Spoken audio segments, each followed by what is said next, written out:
القلوب ودوائها وعافية الأبدان وشفائها ونور الأبصار وضيائها وعلى آله وصحبه وسلم في كل لمحة ونفس بعدد كل معلوم لك.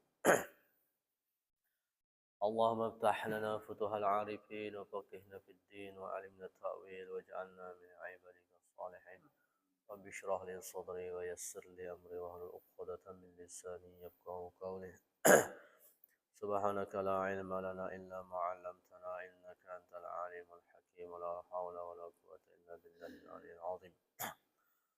أما بعد جماعة muslimin muslimat, jamaah salat subuh, jamaah pengajian yang dirahmati Allah Subhanahu wa taala. Alhamdulillah wa syukurillah dengan nikmat yang Allah berikan kepada kita sehingga bisa kita hadir di tempat yang mulia ini, laksanakan kewajiban kita dan melanjutkan kewajiban berikutnya, yaitu majelis ilmu. Semoga Allah Subhanahu wa taala merezekikan kita ilmu yang bermanfaat, yang berkah sebagai alat kita untuk mendekatkan diri kepada Allah Subhanahu wa taala. Salatullah wa salamullah ala Rasulillah sallallahu alaihi wasallam. Allahumma shalli ala sayyidina Muhammad wa ala ali sayyidina Muhammad.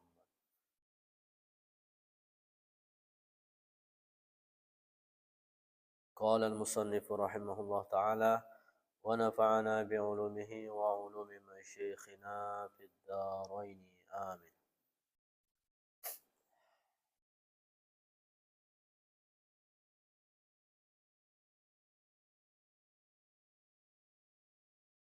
والمقالة السابعة والثلاثون. Berikutnya pembahasan yang ke-37. An Ali karamallahu wajhah wa radhiyallahu anhu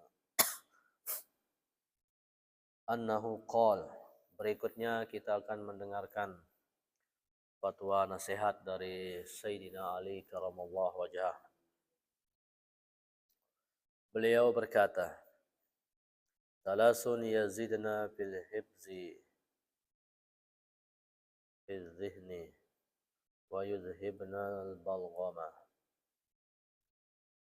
Ada 3 perkara yang menambah kuatnya hafalan, menambah kecerdasan,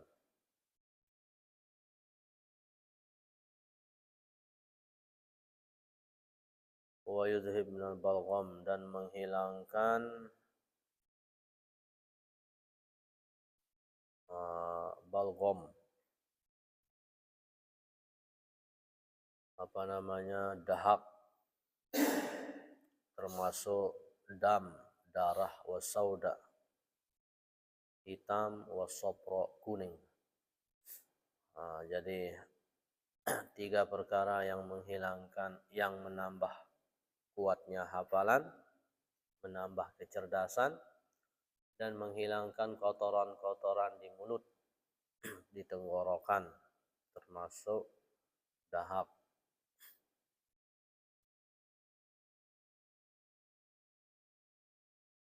Apa itu 3 ini? Yang pertama adalah as-siwak, bersiwak. Jadi bersiwak itu menyehatkan mulut, gigi, membersihkan, dapat menghilangkan dahak, dan dapat menyehatkan lambung, dan dapat menambah kuatnya hafalan. As-siwak. Pertama adalah siwak. Yang kedua wasaum, berpuasa. Puasa dapat meningkatkan kuatnya hafalan.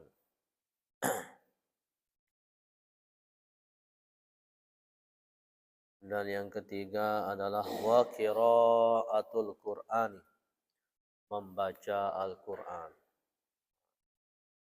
Siwak, puasa, dan membaca Quran. Ini dapat menambah kuatnya hafalan, dapat menambah kecerdasan. Maka banyak yang sekolah di pondok itu, dia itu kepalanya biasa-biasa sebelum mondok. atau tertinggal. Tiba-tiba setelah mondok dia berubah menjadi begitu pintar dan cerdas. Karena mengamalkan ini, siwak, puasa, dan rajin membaca Quran. Sehingga keluar pondok, teman-temannya kaget. Yang dulu pintar-pintar temannya, ini terbelakang, tiba-tiba keluar pondok, jadi seorang yang alim.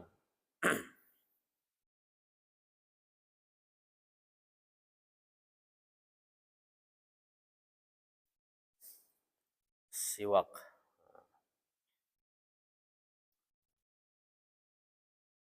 Wassaum wa qiraatul Quran. Nah, siwak ini juga menambah kefasihan kita berucap, termasuk kita sikat gigi sebelum baca Quran atau sebelum jadi imam, itu menambah kefasihan.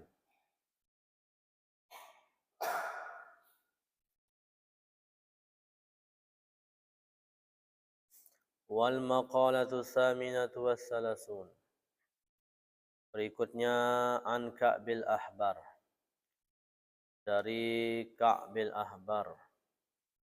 Al-mali ulama minal Yahud aslam, yaitu salah satu ulama yang masuk Islam dari min zamani Sayyidina Umar bin Khattab. Masuk Islam di zamannya Umar bin Khattab. Ini dari Yahudi. Seorang Yahudi masuk Islam di zamannya Umar bin Khattab, kemudian menjadi ulama besar. Beliau berkata, Ka'bul Ahbar, al-husunu lil mu'minin minasyaitan salasun. Yang menjadi tameng, penjaga dari setan itu, kata beliau, ada 3. Al-husun lil mu'minin, penjaga, tameng, tembok, dinding bagi orang-orang yang beriman, minasyaitan, dari gangguan setan. Salasun, ada 3 minal khisal. Yang pertama adalah al-masjidu hisnun. Masjid adalah dapat menjaga. Jadi hadir di masjid untuk beribadah kepada Allah Subhanahu wa taala itu dapat menjadi penjaga dari gangguan syaitan. Yang kedua, wa zikrullah hisnun, zikir kepada Allah. Mengingat Allah itu adalah penjaga dari gangguan syaitan, mengingat Allah. Jadi kalau Allah senantiasa kita ingat dalam hati, itu insya Allah menjaga kita, setan tidak bisa mengganggu. Wa zikrullah, mengingat Allah Subhanahu wa taala.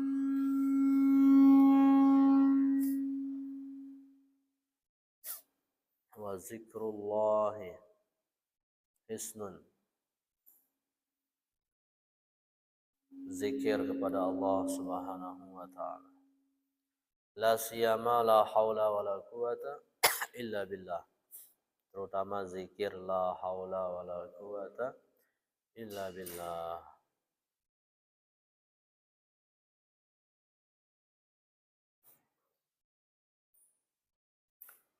Wa qiraatul Qur'ani hisnun,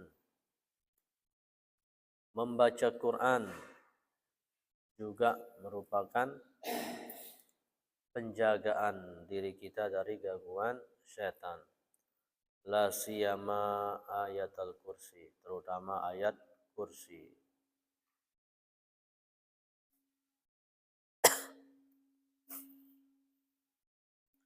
Nah, jadi ini di antara cara kita menjaga diri dari setan.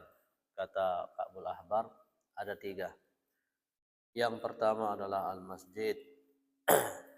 Nah, masjid. Yang kedua adalah zikrullah, zikir kepada Allah. Yang ketiga adalah membaca Quran, terutama ayat kursi. Jadi intinya disimpulkan, selama kita ingat kepada Allah, hati kita ingat kepada Allah, insya Allah tidak akan bisa diganggu. Menyebut Allah, memanggil Allah. Sama kalau kita dikejar anjing misalnya. Dikejar anjing, terus kita panggil yang punya. Panggil yang punya anjing, nanti yang punya anjing itu akan cukup kasih isyarat sama anjing, baik dengan tepuk tangan atau dengan memanggil anjingnya, tidak jadi dia kejar. Jadi segera kita panggil yang memiliki anjing itu. Begitupun kita, siapa yang menciptakannya, tidak hanya memiliki semuanya, Allah. Begitu kita akan diganggu, kita ingat kepada Allah, minta perlindungan kepada Allah, nah, tidak bisa diganggu.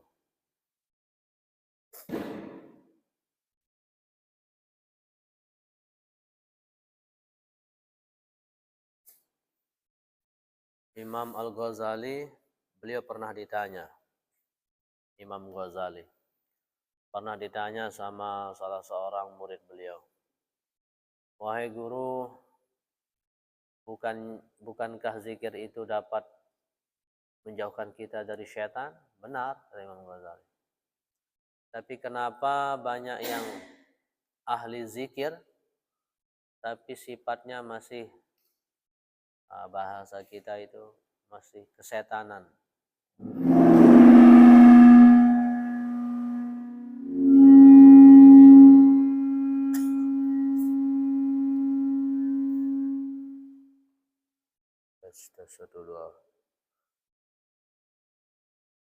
Kenapa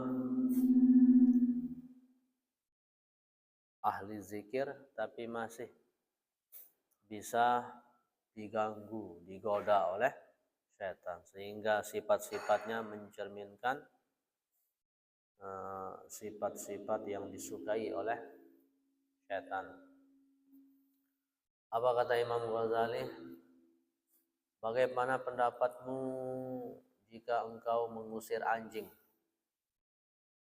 tapi ternyata kamu masih menyimpan tulang belulang atau makanan kesukaan anjing? Kata murid ini, tentu nanti anjingnya akan kembali. Nah, begitulah sama dengan kita.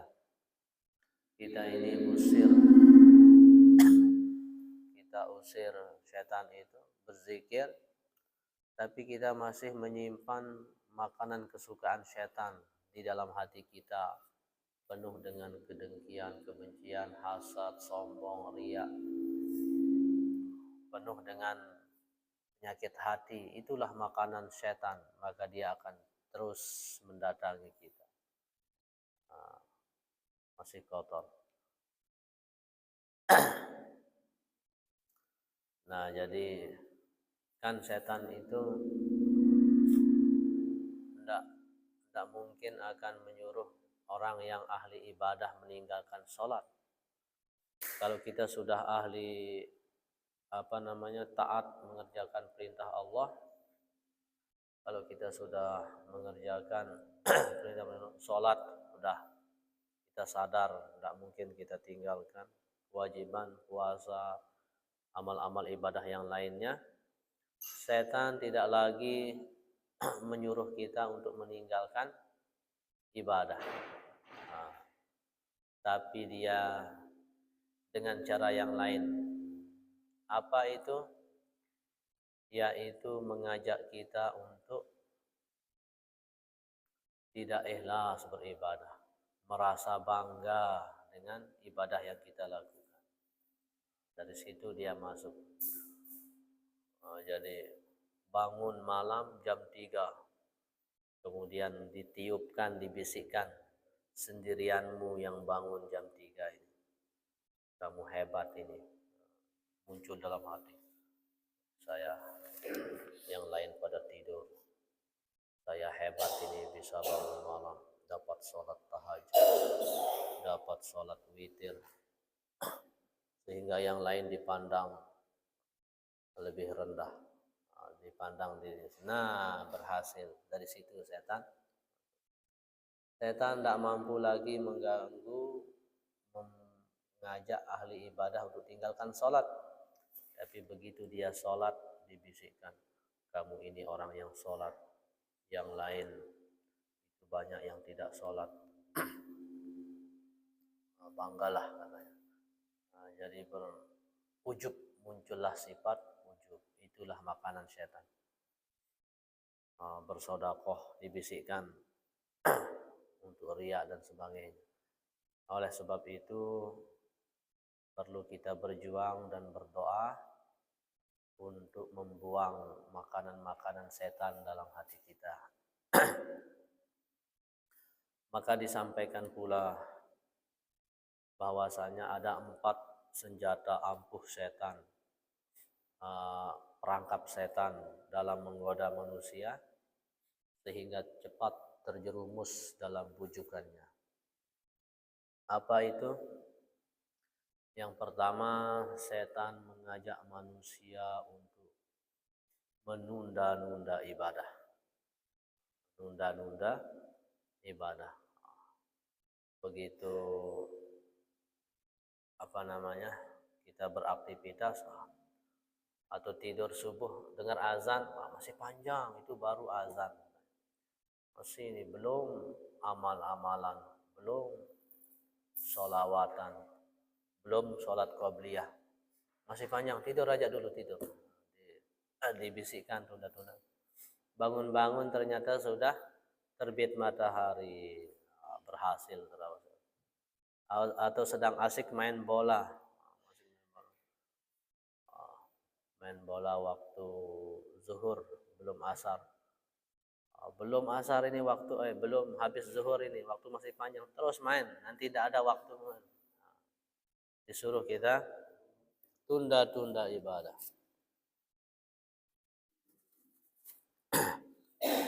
Nah, jadi perangkap setan yang pertama adalah menyerukan kepada kita untuk menunda-nunda ibadah.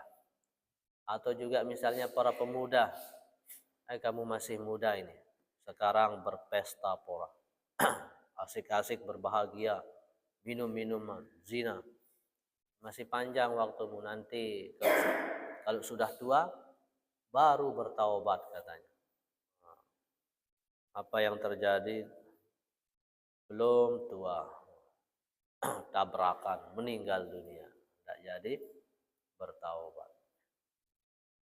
Dan juga kata Syekh Hasan Al-Basri, salah satu yang membuat hati mati dari 6 yang membuat hati kita mati adalah sengaja berdosa nanti berencana akan mentaubatinya. Itu dapat memati. Kalau hati mati, tidak jadi bertaubat. Berdosa nanti kita taubati. Itu dapat membuat hati menjadi, meskipun benar kita itu harus tetap bertaubat. Jadi jatuh dosa taubat, jatuh dosa taubat, taubat.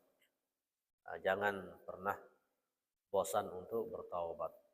Ketika bosan tetap bertaubat, disitulah setan puncak kemenangannya. Nah, jadi bujukan atau teknik yang pertama setan itu ampuh menggoda manusia, mengajak manusia untuk menunda-nunda ibadah. Sholat ditunda-tunda sampai keluar waktunya. Maka dalam Al-Quran, fawailul lil musallin, celakalah bagi orang yang sholat, allazina hum an sholatihim sahun, yaitu di dalam sholatnya mereka lalai. Maksudnya adalah keluar waktunya. Salah satu dosa yang terbesar adalah mengerjakan sholat di luar waktunya tanpa uzur. apalagi sengaja tidak sholat. Sodakoh, sudah pegang uang, siap untuk bersodakoh, digoda, nanti dulu. Ketika sodakoh ditunda, ini cepat sekali hati itu bisa berubah. Kalau udah berencana bersodakoh, kemudian ditunda-tunda, nanti diserang sama setan. Tapi kebutuhanmu kan banyak, ini belum, tidak jadi bersodakoh. Jadi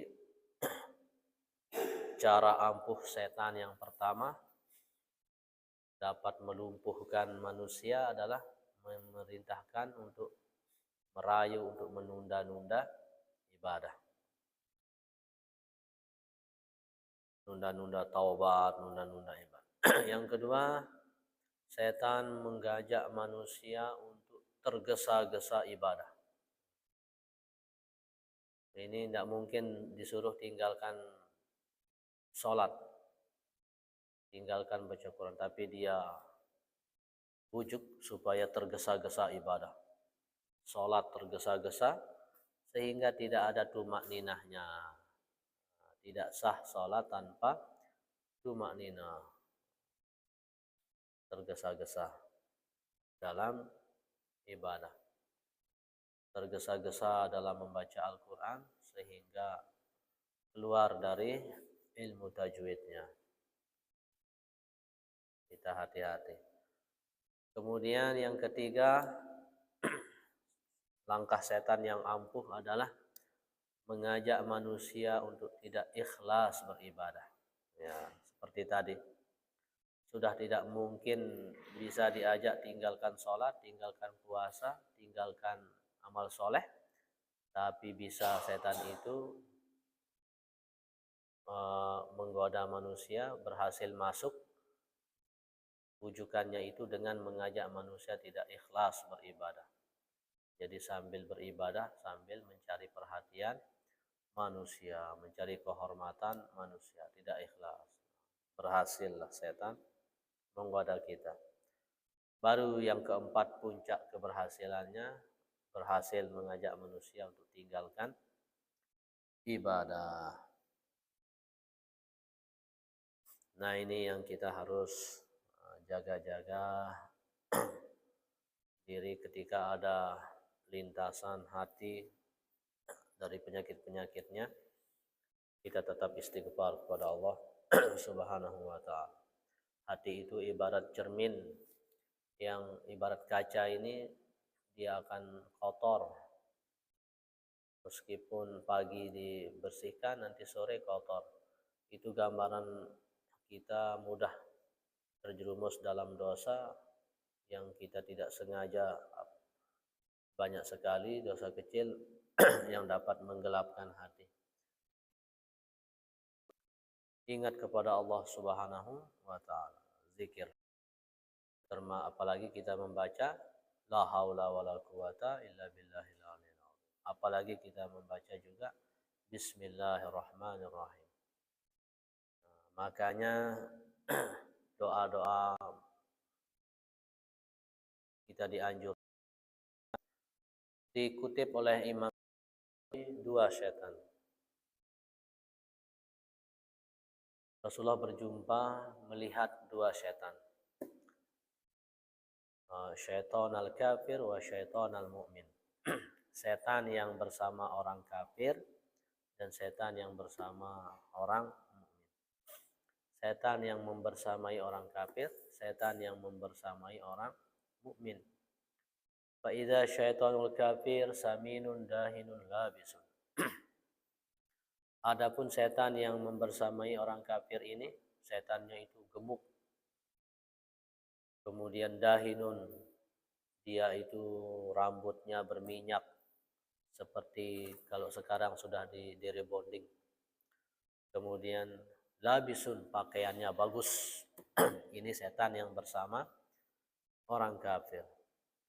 Adapun setan yang membersamai orang mukmin ini mahzulun, kurus krempeng, ash'as, kemudian rambutnya kusut kayak serabut kelapa itu. Arin dan tidak berpakaian. Faqala syaitanul kafir li syaitanil mu'min. Kemudian setan yang membersamai orang kafir ini berkata kepada setan yang membersamai orang mukmin ini, "Malaka ala hazihil halah?" Kenapa keadaanmu jelek sekali, buruk sekali seperti ini? Kurus kerempeng, kusut, bau, tidak berpakaian. Apa katanya setan yang membersamai orang mukmin? Ana ma'arajulin. Saya bersama seseorang. Idza akala sama. Jika dia makan, ia mengingat Tuhannya, membaca bismillah. Maka saya pun menjadi kelaparan dan kurus. Wa idza syariba sama. Ketika dia minum, ia membaca basmalah. Fa'zillu atsyanan. Maka saya menjadi kehausan, menjadi keriput kering jadinya, tidak dapat ikut minum. Fa iza labisa sama.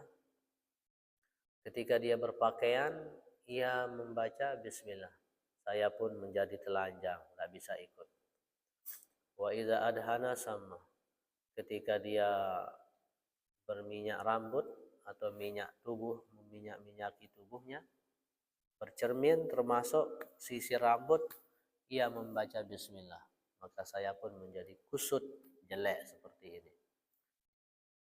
Kemudian setan yang gemuk, yang berpakaian bagus, yang berminyak ini, yang rambutnya adalah di rebonding, itu berkata, ana ma'a rajulin la yaf'alu syai'an mimma dzakarta.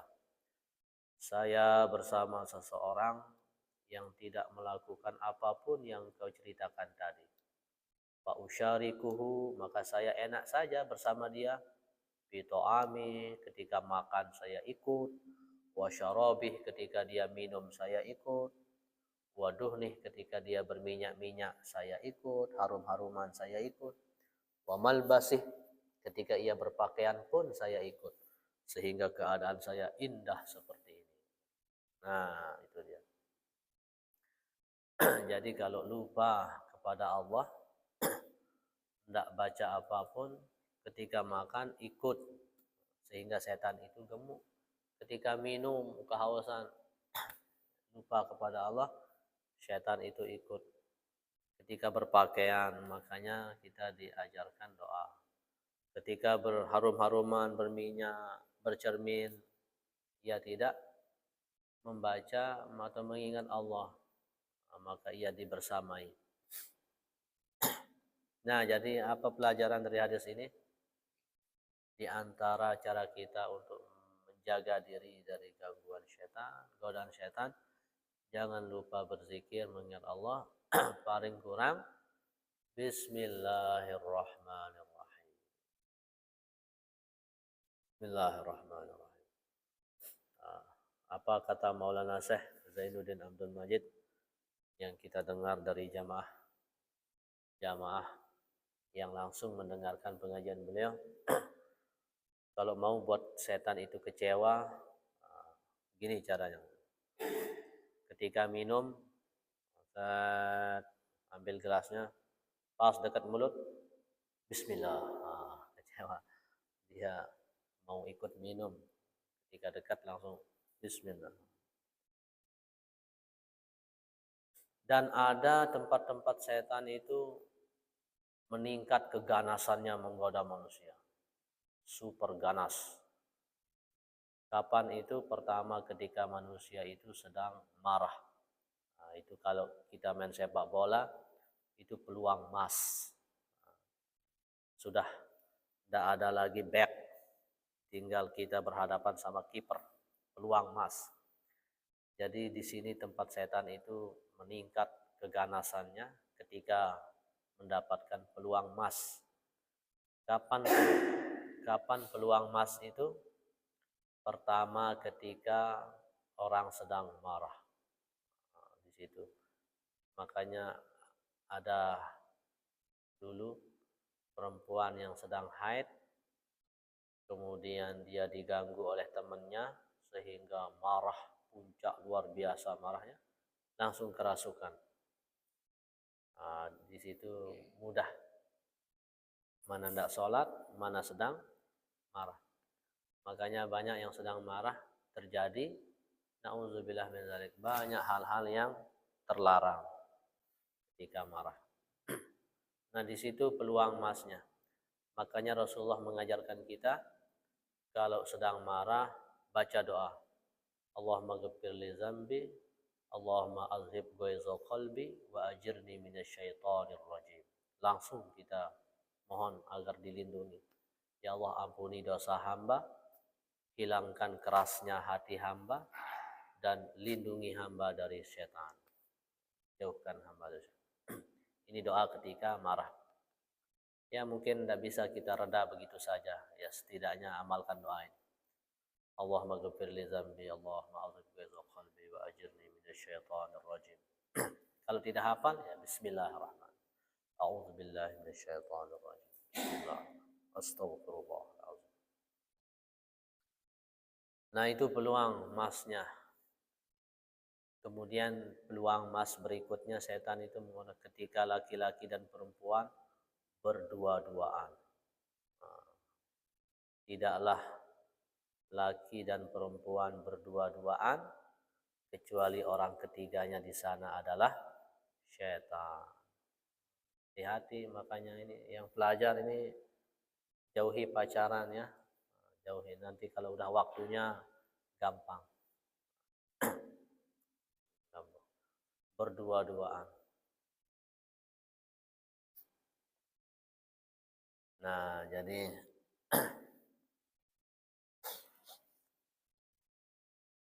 itu tempat peluang emas. Kemudian tempat setan itu ganas menggoda manusia setelah orang itu akad nikah, berpengantin atau ibadah membuat anak. Kalau lupa kepada Allah, setan itu ikut campur di sana. Makanya Rasulullah mengajarkan kita doa dalam Al-Azkar itu. Kalau hendak laki-laki atau suami mendatangi istrinya berhubungan, kemudian ia membaca Bismillah, Allahumma jannibna syaitan wa jannibi syaitan ma razaqtana. Ketika Allah takdirkan dari hubungan itu dia punya anak, anak itu tidak bisa diganggu oleh setan selamanya. Nah, di sini doanya khusus dijauhkan dari setan. Dan tempat setan ganas menggoda manusia berikutnya ketika mau datang bulan suci Ramadan. Supaya di bulan Ramadan kita dalam kondisi tidak ada persiapan sehingga kita tidak mendapatkan ampunan Allah Subhanahu wa ta'ala. Nah, itu kata Ka'bul Ahbar, seorang ulama yang masuk Islam di zaman Umar. Beliau ini dari Yahudi.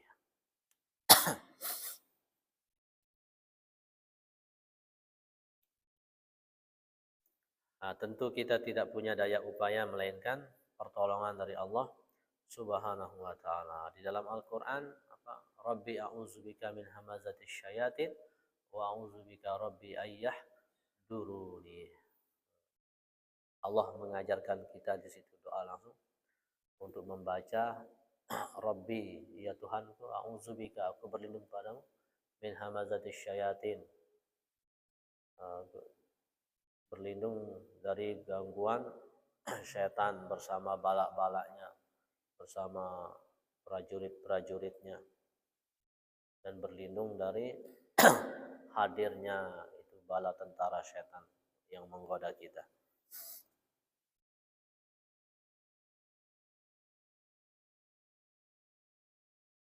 An ba'dil hukama anhu qala salasun min kanzillahi ta'ala.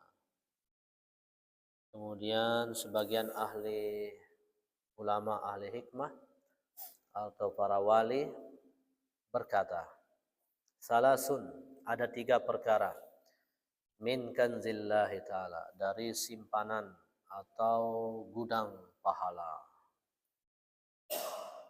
mimma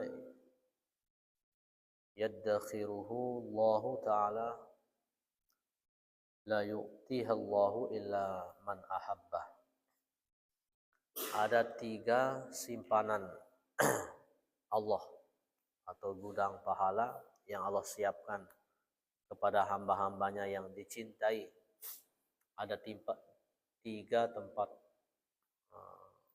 gudang kebaikan rahasia Allah, gudang pahala, simpanan pahala. Ini artinya kanzun, tempat simpanan harta karun. Artinya ini Allah akan kasih kepada hambanya yang dicintai. Di mana itu gudang pahala kebaikan harta karun itu? Yang pertama adalah al-fakru, pada kefakiran. Makanya dalam pembahasan berikutnya ada yang rupanya kecil zahirnya tapi batinnya itu besar sekali. Yang pertama fakir. Dalam kefakiran itu di situ ada gudang kebaikan yang luar biasa. Tapi meskipun begitu kita bukan disuruh untuk mencari kefakiran.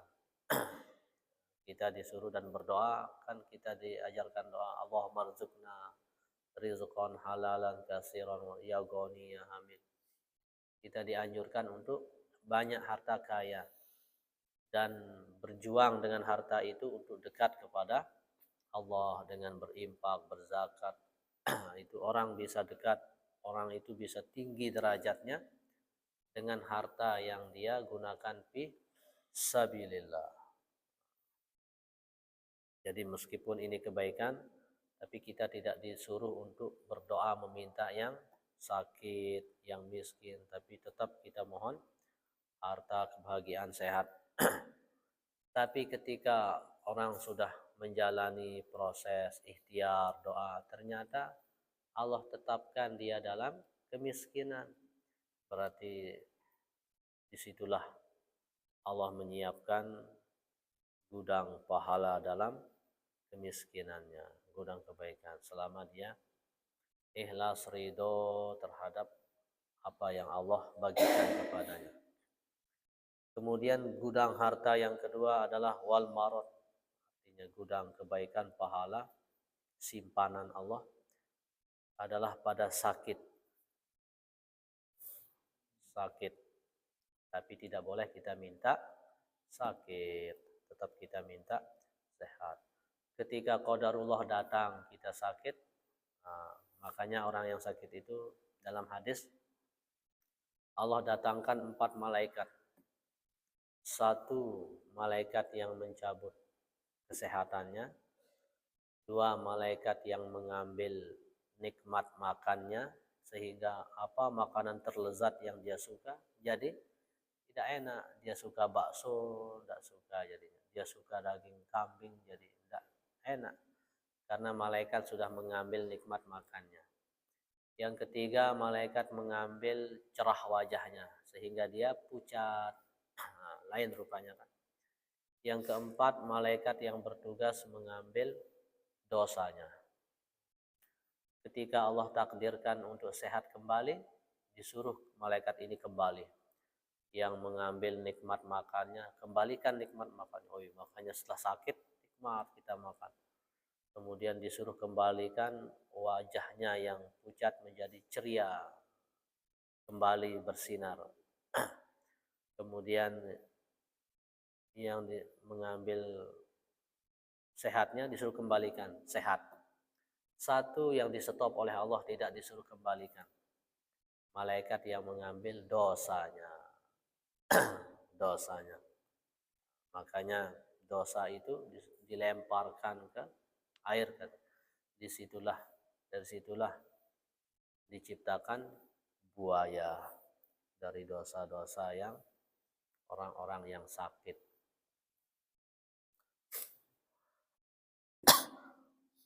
Nah, itu dia gudang kebaikan berikutnya adalah sakit. Makanya menggugurkan dosa. Sehingga ada adab-adabnya orang sakit. Di antara adab orang sakit, pertama adalah uh, sadari ini datang dari Allah Subhanahu wa taala.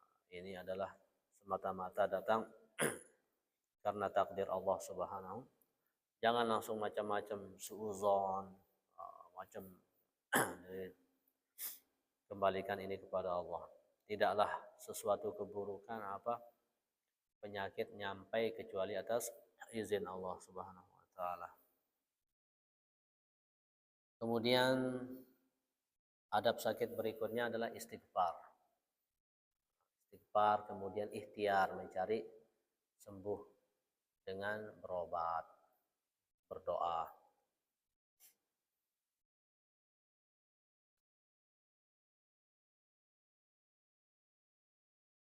Gudang kebaikan atau pahala berikutnya adalah wasobru, kesabaran. Jadi ini kanzullah, simpanan Allah. Rahasia gudang kebaikan pahala ada dalam kesabaran. Sehingga di dalam Al-Quran, innallaha ma'as-sabirin. Sesungguhnya Allah bersama orang-orang yang sabar. Jadi langsung Allah nyatakan, sesungguhnya Allah bersama orang-orang yang sabar. Bersama lagi. Saking hebatnya yang namanya kesabaran ini. La taqdab walakal jannah. Jangan marah, bagimu surga. Innallaha ma'as sabirin. Wa huwa tarkus syaqwa min alamil balwa li ghairillah. Ya, sebagaimana yang sudah kita bahas, sabar itu meninggalkan keluh kesah pada selain Allah Subhanahu wa taala. Waridha bil qada, reda terhadap ketetapan Allah.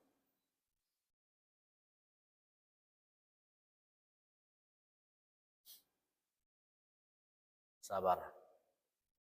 Nah, jadi ada 3 gudang simpanan Allah dalam kebaikan yang Allah akan berikan. Yang pertama adalah dalam kefakiran, yang kedua dalam sakit, yang ketiga dalam sabar. Tapi meskipun ini adalah gudang kebaikan, pahala, rahasia luar biasa, tidak boleh kita mencari atau memintanya. Tetap kita minta. Ketika nanti takdir Allah kita mengalami hal-hal ini, maka disitulah kita menerima qadarullah, sabar, ikhlas, insya Allah baru kita akan meraih apa yang tersimpan di dalamnya berupa kebaikan-kebaikan, pahala-pahala, dan keistimewaan yang Allah berikan kepada kita.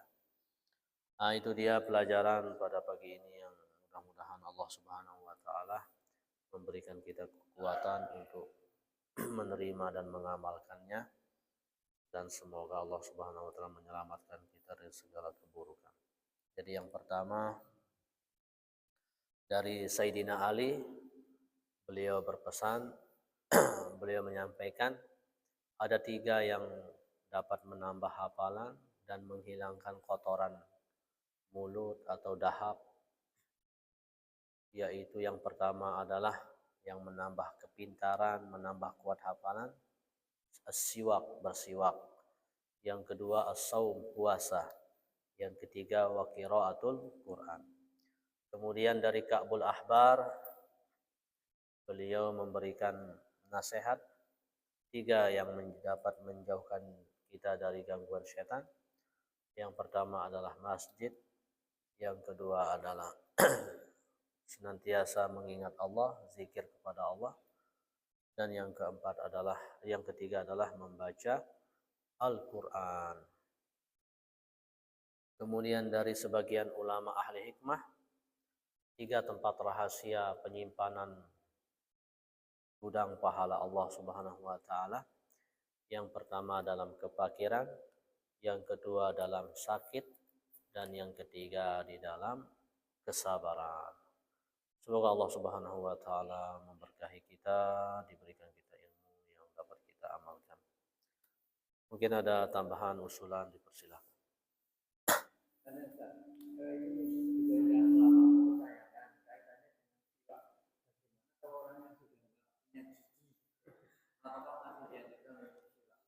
Yang pertama, yang kedua, ya juga Pak.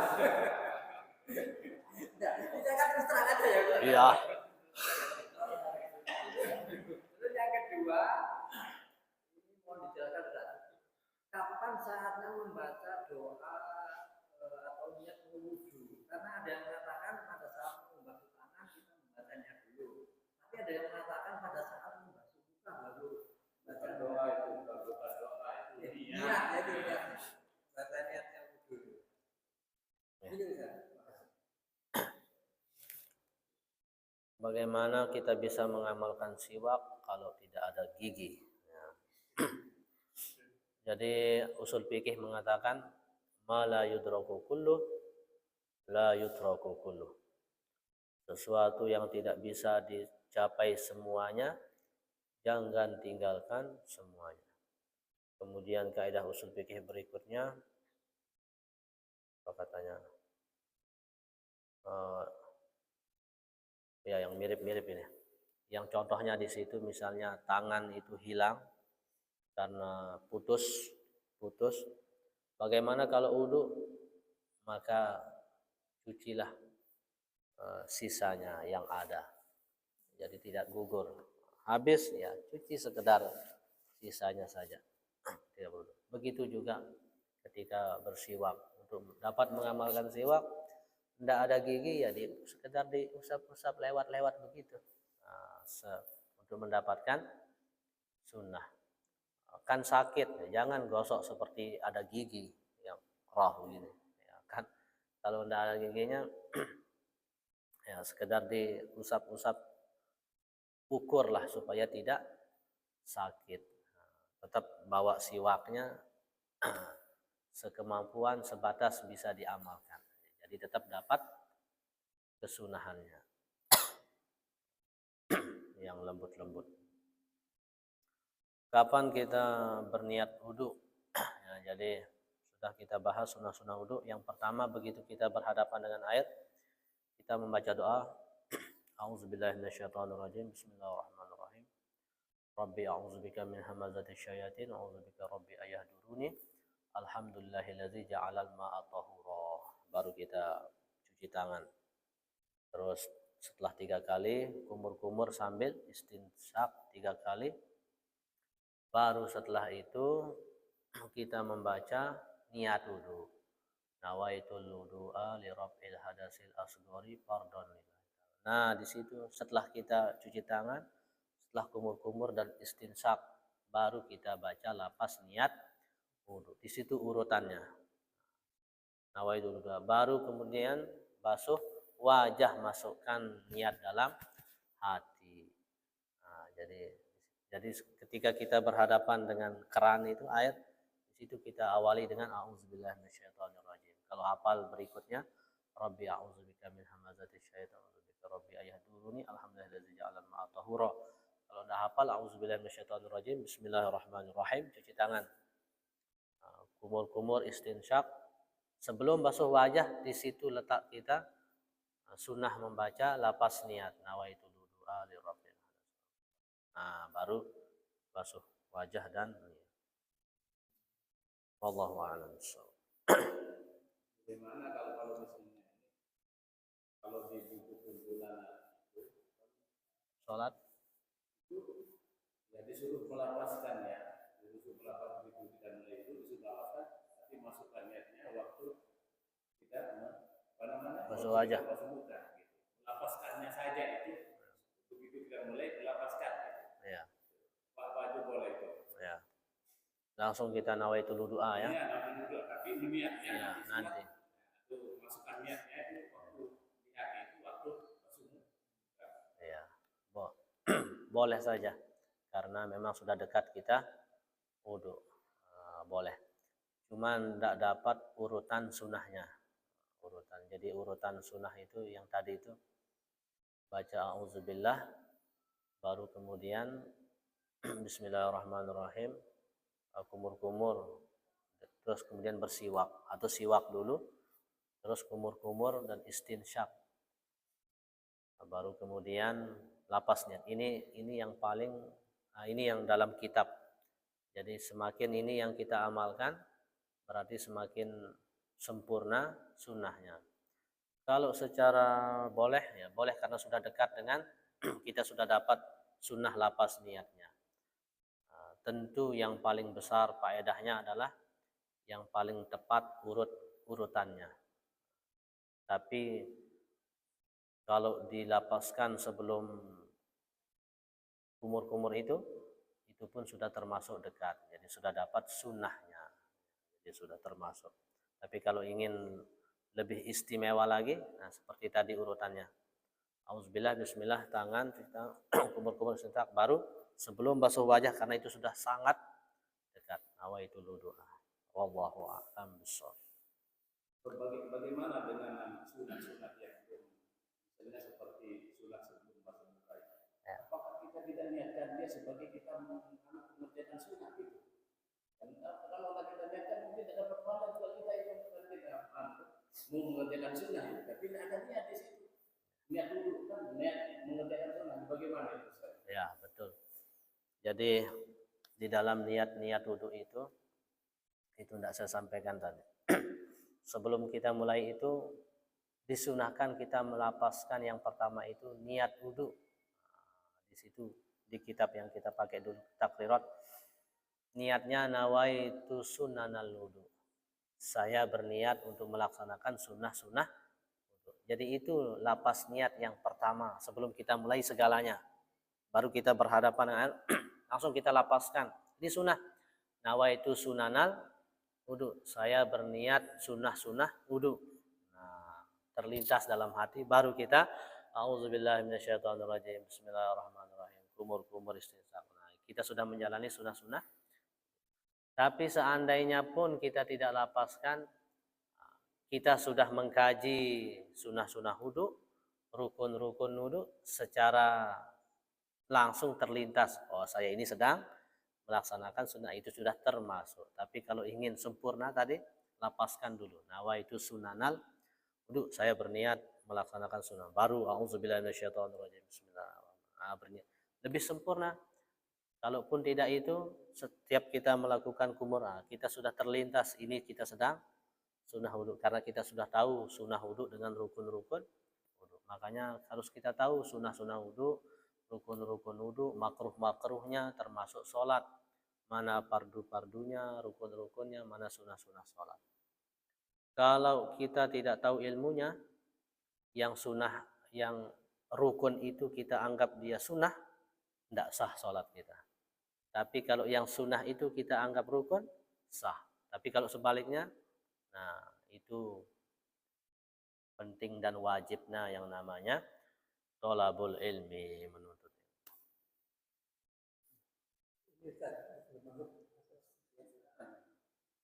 Katanya lagi Ustaz, kaitannya khotbah yang di masa lalu, katanya dunia tempat penjaranya bagi orang muslim. Kalau nggak salah dengar saya begitu tuh. Jangan itu loh. Makanya hukum yang harus kita jalani. Kan sedikit ini tidak boleh, tidak boleh. Itu aslinya. Ya. Ad-dunya sijnul mu'minin wa jannatul kafirin. Dunia itu penjaranya orang mukmin dan surganya orang kafir. Hadis, ya. Nah, tapi sebelum ke sana mengingatkan khutbah, ingat juga kita bahwasannya yang khotib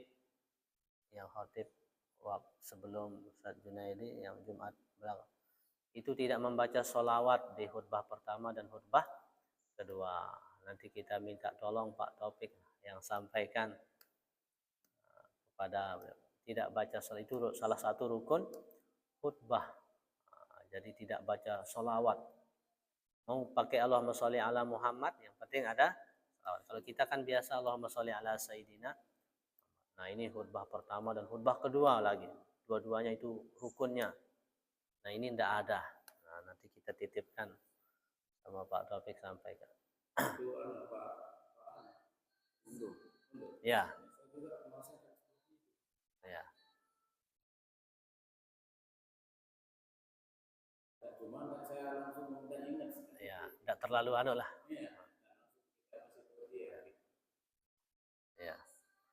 Nah, kemudian salah satu isi khutbahnya, dunia itu penjara bagi orang beriman dan surga bagi orang kafir. Benar, kalau kafir kan terserah mau dia berzina silakan kan. Nah, kalau kita ada aturan-aturan, ini salah satu karomah Syekh Abdul Qadir Al-Jailani.